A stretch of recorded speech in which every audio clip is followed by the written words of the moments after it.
Sa akin naman, hindi. Kasi work to eh. So, Viva Max tayo, di ba? Kaya, tinanggap na lang.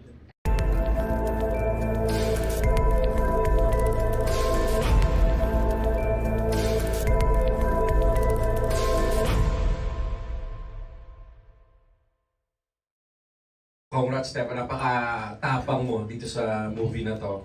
Especially dun sa mga eksenang dun sa dibdib, parang walang inhibitions yata. Ano yun, wala talagang limit sa mga eksenang yon, sa mga touch and ano. Sa akin po, wala talaga. So, tiwala lang po ako sa partner ko. Kung sino po yung makaka-eksena ko po. Ayun.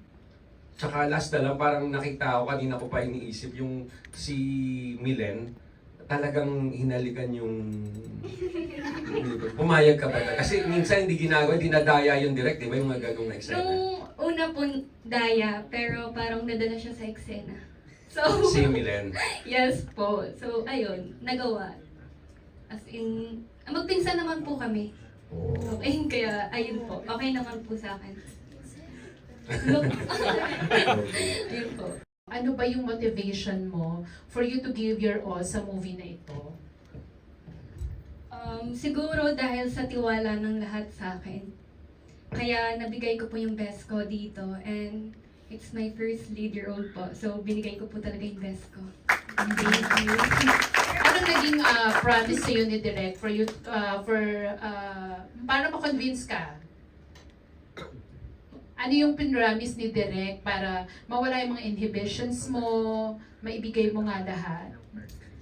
Ayun, sabi wag daw po ako matakot. Kasi takot talaga ako kay Direk Bobby. Una pa lang. Dahil sa kapatid ko yan. So, ayun. Sinabihan lang ako na wag matakot. Gawin mo lang kung yung best mo. And ayan, kay Direk Bobby, Direk Jackie na naman. Thank you. At hindi ako magkasama mag-thank you sa inyo dahil sa inyo nabigay ko po yung best ko and thank you sa tiwala niyo. Ayun po. So, nung nabasa mo yung script, wala kang hininging mga restrictions, walang limitations? Lahat naman po is nagawa ko naman po before sa ibang movie po. So ngayon, wala po. Tiwala po talaga ako sa kanila. Gaya ng tiwala nila sa akin. Ayun po. So far, ito yung most daring mo na ginawa. Opo, and sobrang challenging po. Lahat nandito na kasi, dito naman sa movie. So, ayun po. So, frankly speaking, do you intend or do you aim na makakuha ng any award from any other award-giving bodies? Ako po hindi. Kasi, di ko alam. Wait. Ayun, so, basta binigay ko po yung best ko dito, di ko alam kung anong darating para sa akin po. Ayun, ayoko po mag-expect. So, yun.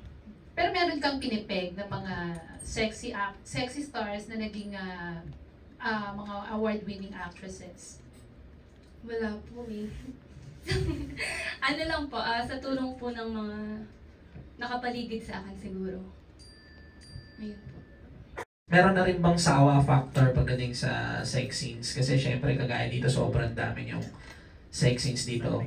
Tapos sunod-sunod din yung mga projects nyo na hindi naman nawawala yun kasi Viva Max nga.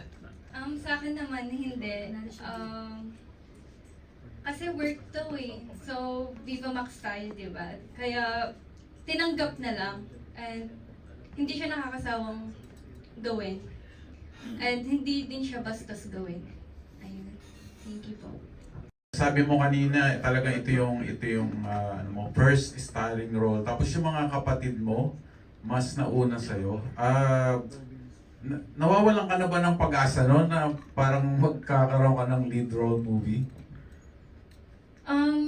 Kahit di naman po ako tumanggap ng, paano ba to? Wait. Nawala ng pag-asa. Hindi naman po. Kasi, alam ko one day magkakaroon po ako. And, nasa time po yan. Wag po magmadali. Thank you.